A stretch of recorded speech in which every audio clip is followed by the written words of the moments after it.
Os 10 mandamentos são encontrados como uma porção única na Bíblia em 2 lugares, Êxodo 20 e Deuteronômio 5.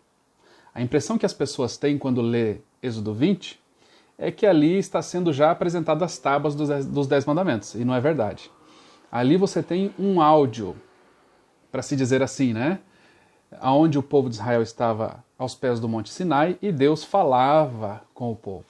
Posteriormente, em uma outra ocasião, Deus então dá as tábuas de pedra para Moisés, transcrita dos 2 lados. Olha que interessante. Eu não acho coerente quando você tem ali algarismos romanos para representar a tábua dos 10 mandamentos, porque o que foi usado na época foi o hebraico. Mas isso é só uma curiosidade, uma particularidade que eu tenho nessa opinião. Deuteronômio capítulo 5, você tem nesse texto a repetição da lei. E por isso que o livro recebe esse nome, Deuteros Nomos, que em grego significa repetição da lei. Bom, nessas 2 tábuas, você tem ali a representação de toda a Bíblia e a representação do que Deus exige de nós. Amor a Deus e amor ao próximo. Por isso que Jesus mencionou em Mateus 22:40 que desses 2 mandamentos dependem toda a lei e os profetas. Você tem em toda a Bíblia, para poder viver a Bíblia, para poder entender a Bíblia, você tem que ter essas 2 coisas como base, amor a Deus e amor ao próximo. E assim também se dá numa miniatura com as tábuas dos 10 mandamentos. A primeira tábua se refere a amar a Deus sobre todas as coisas. Nos 4 primeiros pontos, nos 4 primeiros mandamentos, você tem a primeira tábua falando de amor a Deus. E nos outros 6 mandamentos que estão na segunda tábua, você tem ali coisas falando de amor ao próximo. No primeiro mandamento, você lê assim: não terás outros deuses diante de mim. Isso está em Êxodo 20. Nós vamos ler a partir do versículo 3 até o versículo 17. Não ter outros deuses significa não ter divindades.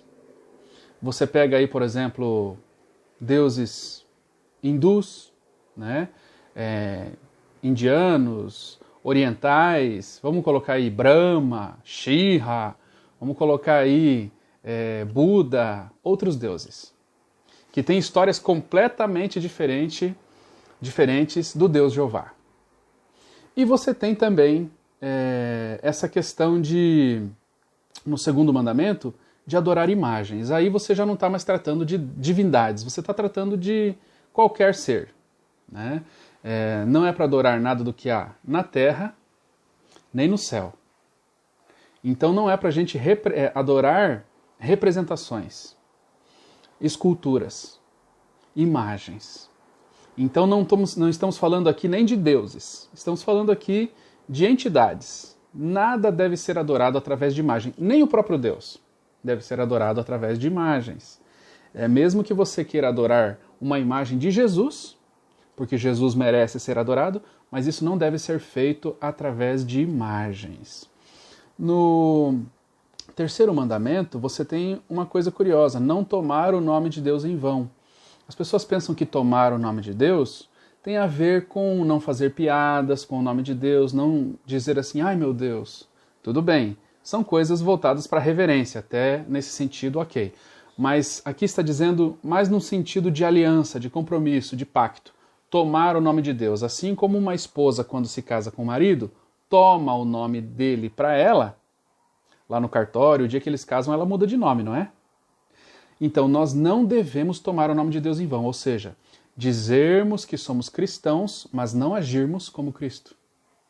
Dizermos que somos filhos de Deus, mas andarmos no mundo como filhos do diabo. Então, aqui você tem a ver com a difamação do nome de Deus. A igreja cristã hoje está sofrendo muito por causa disso.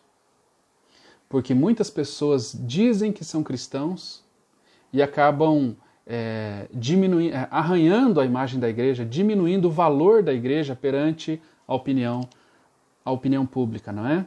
Então nós temos que honrar o nome do nosso Deus na nossa vida, com o nosso testemunho.